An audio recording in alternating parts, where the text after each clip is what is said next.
You are listening to News and Views, the Quince podcast series where we introduce you to some of the greatest minds across different fields through in-depth interviews. This is Ishwar and I'm in conversation with Jignesh Mevani, MLA from Gujarat's Vadgam, who won in 2017 as an independent candidate and is now a Congress leader. Mevani, along with Alpesh Thakur and Hardik Patel, was one of the key faces behind the public movements against the BJP ahead of the 2017 assembly elections.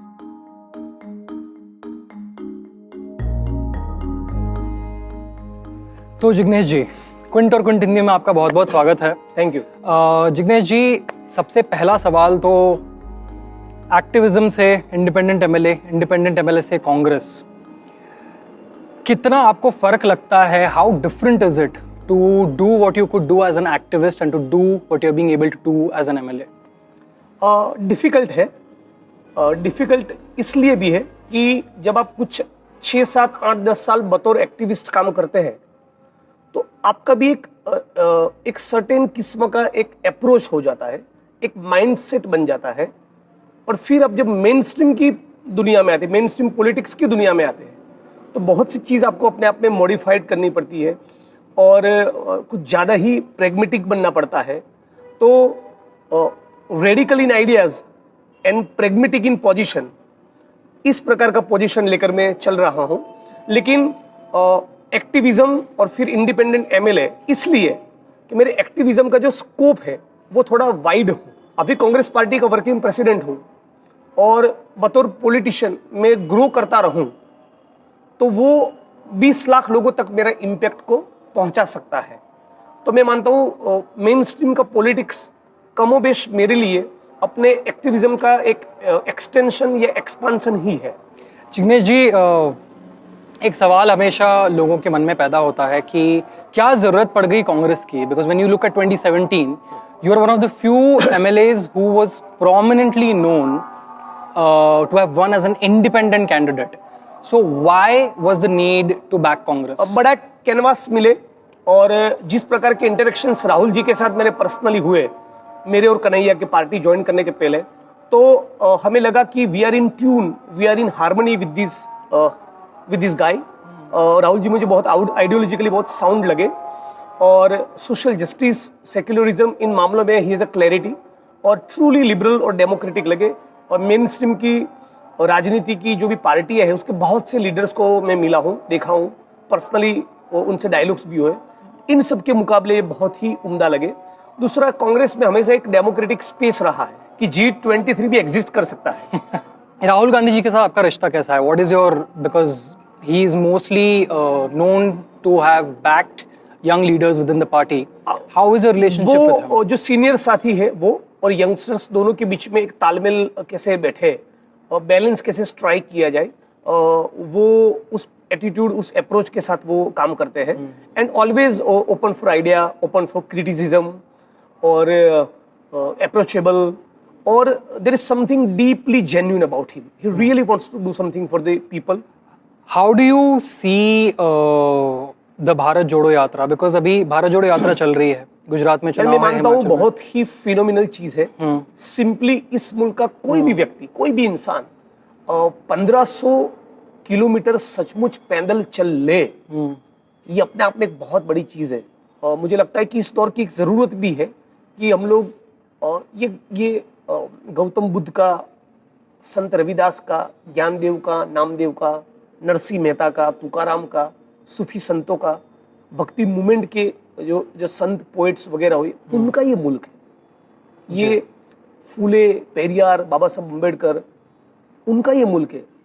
और इतनी हिंसा, इतनी नफरत, दलितों को मार दो, मुस्लिम को टारगेट करो, मॉब लिंचिंग हो, जिस प्रकार की आरएसएस और बीजेपी के लोग भाषा का प्रयोग कर रहे हैं, ये अपनी संस्कृति नहीं है। इस सब कॉन्टेक्स्ट में, इस संदर्भ में भारत जोड़ो यात्रा एक मरहम लगाने का काम कर रही है, दिलों को जोड़ने का काम कर रही है। जो दाढ़ी बढ़ी है और जो मंच पर चढ़ते हैं तो लगता है कि सचमुच कोई आदमी तपस्या कर रहा है। सर जी, लेकिन एक भारत जोड़ो यात्रा की जब हम बात करते हैं तो भारत जोड़ो यात्रा के बारे में हमेशा ये आर्गुमेंट दी जाती है कि it's not a political rally, it's to bring people together. लेकिन जब एक पॉलिटिकल पार्टी कुछ aimed keeping electoral arithmetic in mind, right? it will fetch some electoral benefits, undoubtedly in my view. But even if that doesn't happen, उसका एक value है, उसका एक significance है, उसका एक महत्व है. गांधी इवन अदरवाइज गांधी थे, लेकिन दांडी कुछ के कारण भी गांधी बने.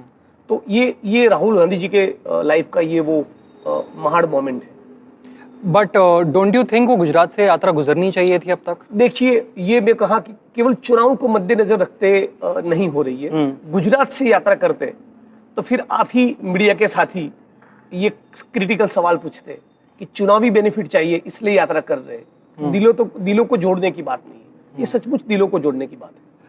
जिग्नेश भाई, 2017 के वक्त एक बात चलती थी गुजरात में कि जिग्नेश, अल्पेश અને हार्दिक ત્રણો મોદીજીને ભારી પડી ગયા. 2017 आते आते શું થઈ ગયું? 2022 आते आते શું થઈ ગયું? मैं अपनी जगह पर कायम हूं.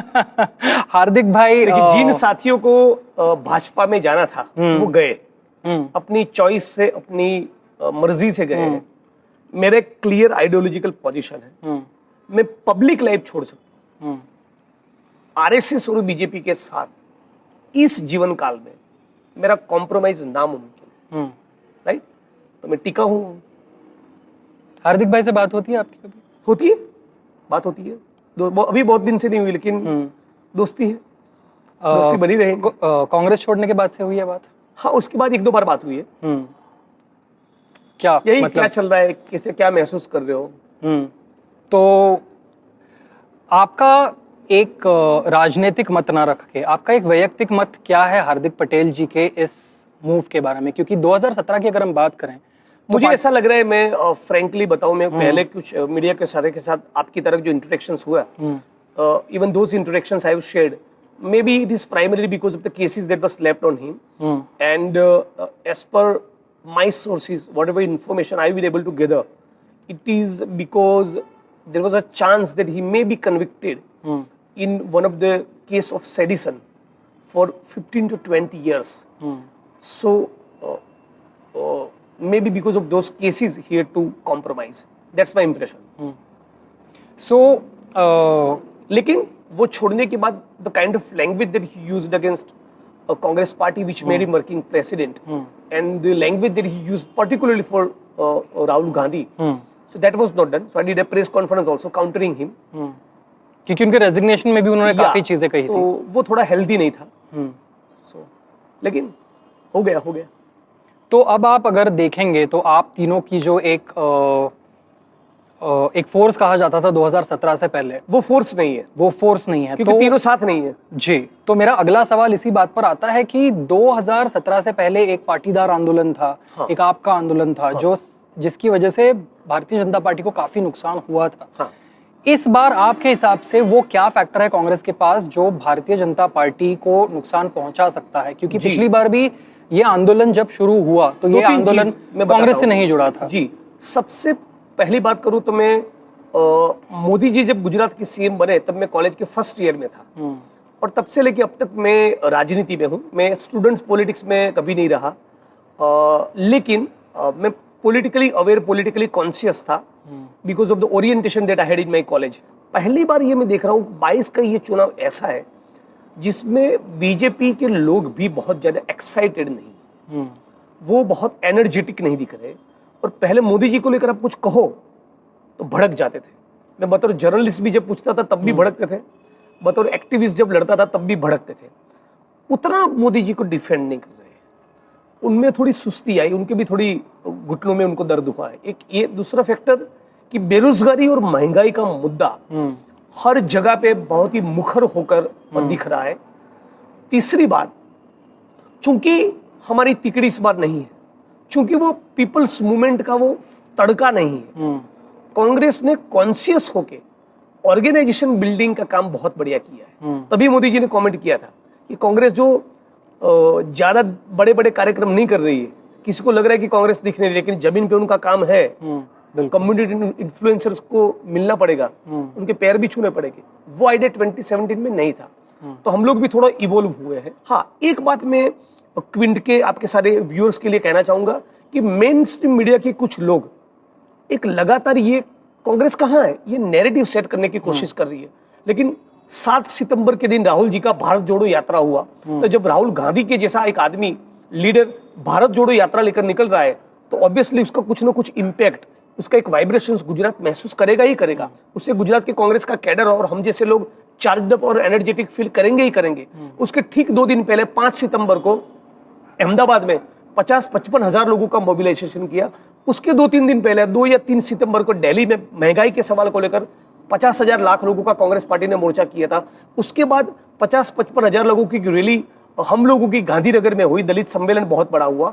दलित अधिकार सत्याग्रह नाम का 5 गुजरात के जोन में पॉकेट्स में 5 अलग अलग परिवर्तन संकल्प यात्राएं निकली है। इसके पहले यूथ कांग्रेस का युवा परिवर्तन रैली निकला। बावजूद इन सब के मीडिया में कुछ लोग पूछते हैं कांग्रेस कहाँ है।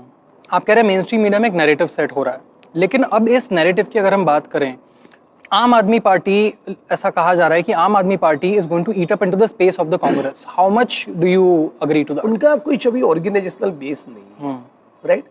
और जैसे कि आप कह रहे हैं कि कांग्रेस की वोट खाएंगे, यदि बात सही है, मतलब कि आप डेमोक्रेसी और कॉन्स्टिट्यूशन बचाने की इस लड़ाई में, फासिज्म के खिलाफ की इस लड़ाई में आप कहीं नहीं है, राइट। तो यदि ऐसा होगा तो बहुत अनफॉर्चुनेट होगा। और दूसरी बात, कांग्रेस के मुकाबले ये कोई नई पार्टी आकर 2-4 महीने में अक्रॉस गुजरात के एक एक जिले के एक एक तहसील के 18,000 गांव में 14,000 पंचायत में नेटवर्क खड़ा कर दे, ये नामुमकिन है। ओवरनाइट ये नहीं होता, ये सालों की तपस्या होती है। तो सोशल मीडिया में एक स्पेस बनाना वो एक चीज है, ग्राउंड जीरो पे, ग्रास रूट पे आपकी जगह होना, जगह बनाना, वो अलग बात है। आपको लगता है ईशुदन गढ़वी जी के सीएम कैंडिडेट डिक्लेयर होने से कोई फर्क पड़ेगा?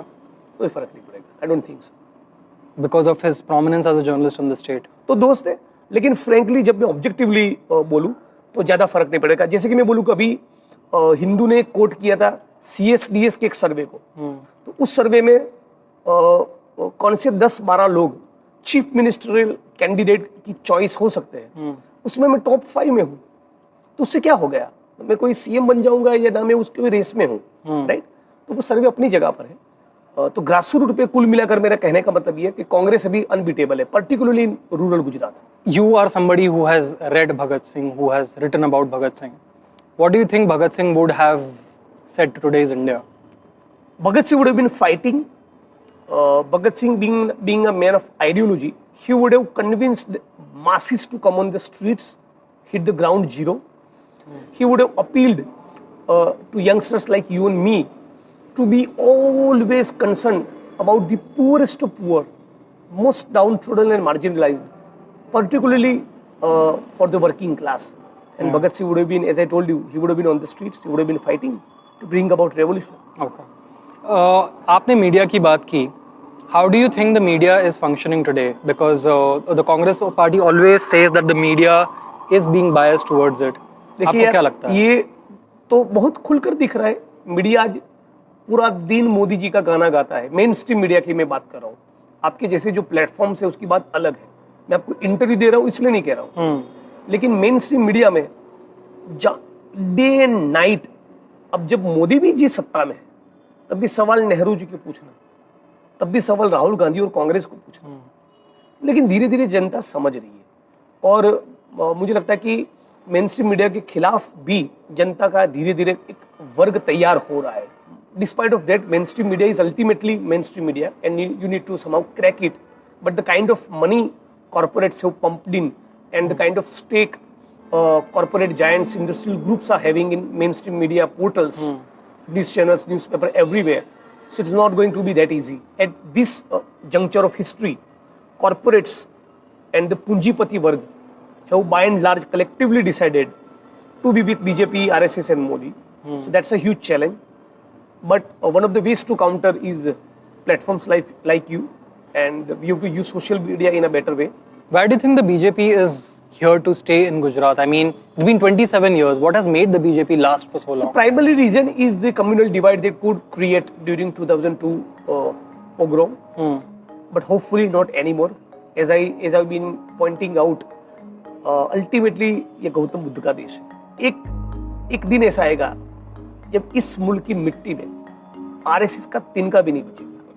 लोग RSS की सोच को पूर्ण रूप से खारिज करेंगे। मेहनत हम लोगों का यही होना चाहिए, वो दिन जल्दी आए। Thank you so much, Jignesh ji. Thank you for your time. Thank you so much. And all the best for your election campaigning. Thank you so much. Thank you. Thank you for listening to this episode. Follow us on Instagram at The Quint and tell us who you want to speak to next. Do check out our website thequint.com for more ground reports and videos from the Gujarat elections. This was Ishwar, and I'll see you in the next one. News and Views is a Quint original podcast executively produced by Ritu Kapoor and Shali Walia. Produced and edited by Anjali Palod. Theme music by BMG Production Music. And special thanks to our guest, Jignesh Mevani.